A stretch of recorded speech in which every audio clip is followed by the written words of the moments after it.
going on, ladies and gentlemen? AJ Good here at the House of Masks headquarters, where we unbox and review cool shit almost every single day. And welcome to the return of the definitive Slipknot mask history. Also, fun fact, this is the first real video that we're shooting in this new building. I've done a couple live streams in here, and I did do a building tour when I first got it, but I haven't actually shot and edited a video in here, so this is going to be an experience. Hopefully the audio all equals out and everything looks good, and we can just move right on along. But back to the subject of this video, and that is the Slipknot definitive mask history list. And for those of you that are unfamiliar, in this series I set out to catalog and document every single Slipknot mask that was ever worn by every single Slipknot member. Starting with what we refer to as the original lineup of the band, and that doesn't mean Anders and the MFKR crew. That means 0 through 8, Sid through Corey. Sid, Joey, Paul, Chris, Jim, Craig, Clown, Mick, and Corey to be exact. Then we'll be working on new members, then we'll be working on ex-members. Ex meaning people like Anders, Josh, etc. Not necessarily members of the original lineup that had either passed away or been fired. So with all that out of the way, I think you get the point. Let's go ahead and hop on into Mick Thomson's definitive Slipknot mask history, starting with Mate, Feed, Kill, Repeat.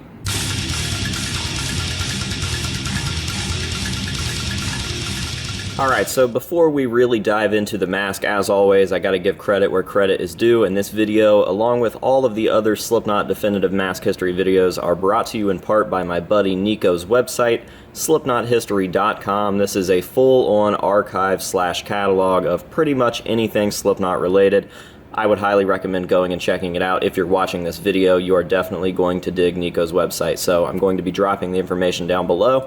And with that said, let's go ahead and hop on into Mick's Mate, Feed, Kill, Repeat masks. So Mick actually only had one mask throughout the Mate, Feed, Kill, Repeat cycle, but it did go through some changes throughout the cycle. First up, we've got a stock Distortions Unlimited battered hockey mask. Definitely a very rare piece, whether you're a Distortions Unlimited collector or a Slipknot collector. And if you're both like me, it's even more special. If you can get your hands on one of these, definitely do it. They are extremely rare. Next up, we've got the same Distortions Unlimited battered hockey mask, but it has been repainted into a very gross, sludgy, grimy green color. But the paint isn't the only change, as the original straps were actually cut off and replaced with elastic. Next up, we can see the paint slightly fading and some more weathering going on. And lastly, for the Mate, Feed, Kill, Repeat era, we seem to have the mask repainted again into a slimier, more vibrant type of green. And as you can see, there are all types of different paint fading. You can see the original paint, you can see the darker green paint underneath, and you can see some black smudges from what I assume is face paint. And this is the style that the mask was in moving into the self-titled era, where we see it on the self-titled album cover.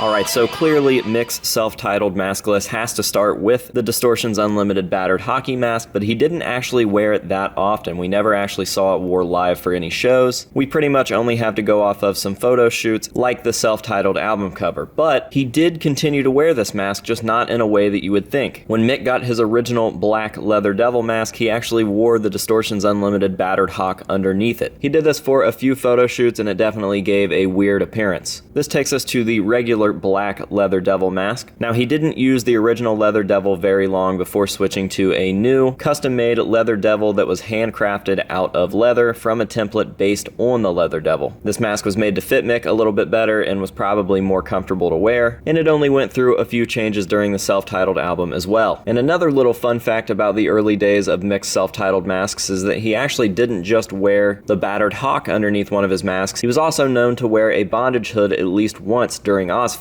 So there's two little interesting snippets of information about masks that Mick would actually wear under his masks that I don't think a lot of people know about. Now back to the custom-made leather devil. As you can see, later on it was spray painted silver, and then just continued to go through a few changes. As you can see, by the end of the era, it was definitely extremely weathered. A lot of that silver had fallen out of the mask, but it had also started warping and misshaping as well, especially in the mouth area. Alright, it's time for the Iowa era, and get ready, because this is where shit gets intense.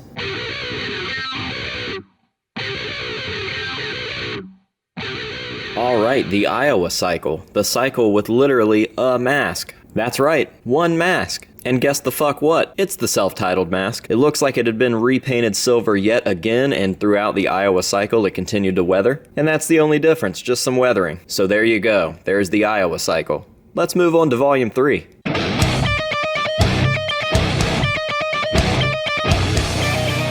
Alright, so as we enter the Volume 3 era, we actually see the first mask that was sculpted for Mick, meaning this mask was a concept between Mick and another artist from start to finish. All of the masks prior had either been store-bought masks that were partially converted, or store-bought masks that were used to make templates out of leather for a custom mask for Mick, but this is actually the first sculpted mask that we would see in Mick's mask list. So here we have the latex version, which was mostly worn for live shows for obvious reasons. Clearly it would be much easier to wear a nice soft latex mask as opposed to some sort of harder material, and that brings us over into the hard version, which was mostly worn for photo shoots. As you can see, this mask fits a little different than the latex version, but that's because the latex version was able to be pushed out while being worn by Mick, and this version was not. It retained its shape the entire time that it was worn. And that is it for the Mick style Mick masks on this list, but we cannot forget about the death mask. Every member of Slipknot had a death mask during the Volume 3 cycle. They were mostly used for photo shoots, but they were also used for some performances of Vermilion. These were hard, plastic, translucent masks, vacuum-formed directly off of each member's life cast. The members would wear black face paint underneath in certain areas, and it really did give for a unique and very cool look.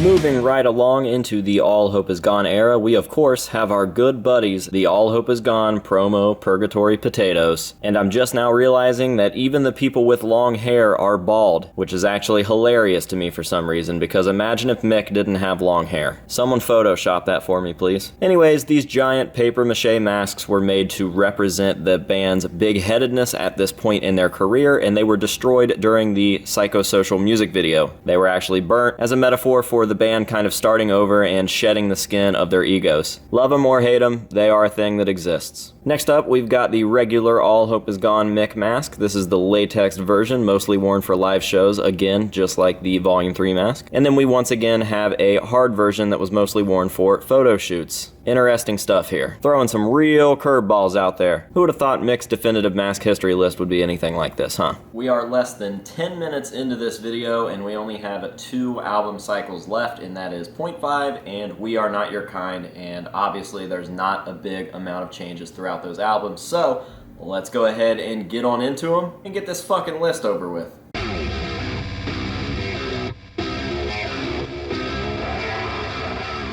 Alright, so first up for our gray chapter list, we have the Devil and I music video mask, and this is an interesting mask because it is just an All Hope Is Gone mask, but it's actually been put back together. You can see some of the seams where the mask has been cut apart in order to get that effect of Mick ripping it apart on his face. So while it is technically an All Hope Is Gone mask, it is a new version of the All Hope Is Gone mask. This brings us to our premiere mask, and that is essentially a more textured All Hope Is Gone mask that has some cracks added to the sculpt and some weathered, rusty type paint on the mask. Seeing this was actually pretty cool because it felt like the first time that Mick had actually switched his masks up in quite some time. Even though we had only seen the same style of masks for 2 albums, between Volume 3 and 0.5 The Gray Chapter took a very, very long time due to everything that happened in the band. So seeing Mick try something new that actually did look pretty cool, and there was definitely some payoff for this. Next up we have the all silver version, still the same sculpt with the cracks, but there is no rust or weathering on this mask. And just like that, 0.5 The Gray Chapter is out of the way, and we are on to our final album cycle.